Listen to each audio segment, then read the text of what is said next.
Every Tuesday in the little village of Woodford, a small band of gentlefolk while away the hours on their favourite pastime. Finished.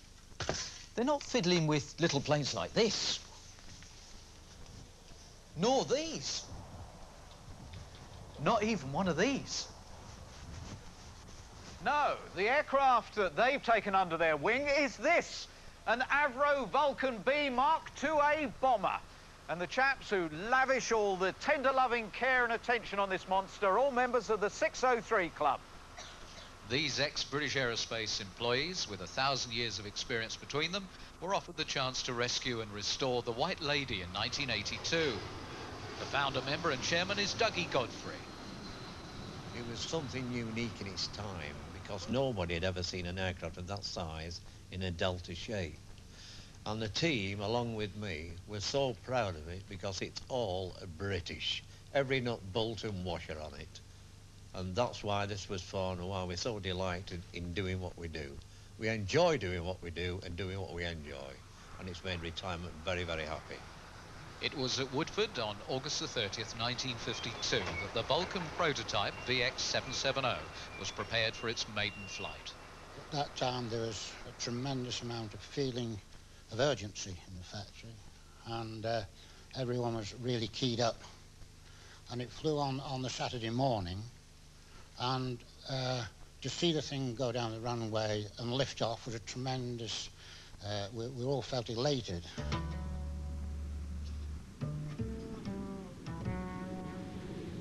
There was a sigh of relief as she lifted off beautifully, but it was relatively short-lived, this elation, because he flew round, 2 pieces fell off the aircraft. When it touched down, without any mishap at all, well, there was a great sigh of relief all around the airfield, and buckets of sweat and what have you. And the aircraft actually went off to Farnborough Air Show 2 days later. It's a sad fact that the Vulcan's flying days will almost certainly be over at the end of this year when the RAF's last remaining Vulcan is grounded. After that, of the 136 Vulcans that were made, there will only be one that stands any chance of taking to the skies, and the sole survivor will be 603. And when you spend a day with the Vulcan addicts, you just get the feeling they might well succeed.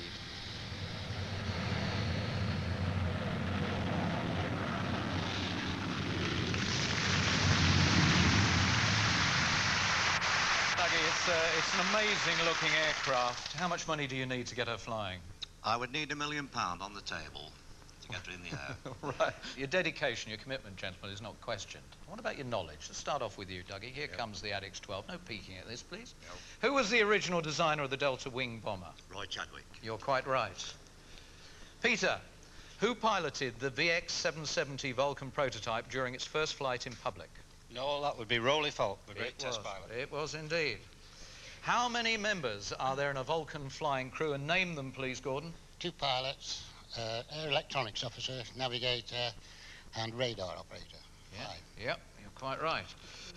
Bob Pogson, name the first Vulcan squadron and where was it formed?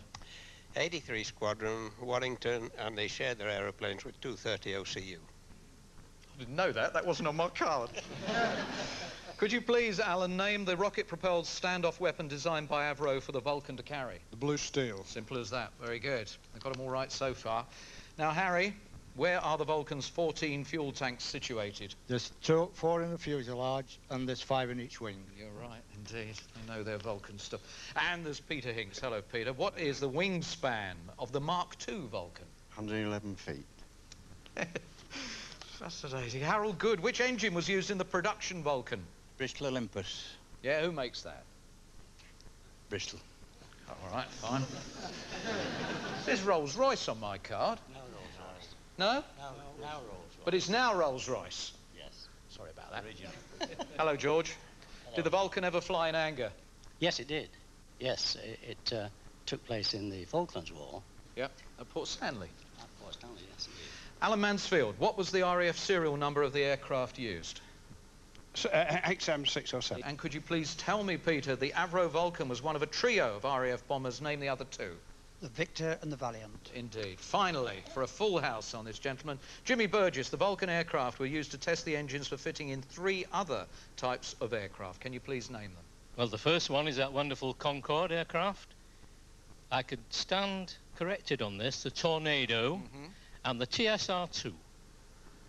12 out of 12. Ladies and gentlemen, our Vulcan Addicts. Now, are you in any doubts as to whether or not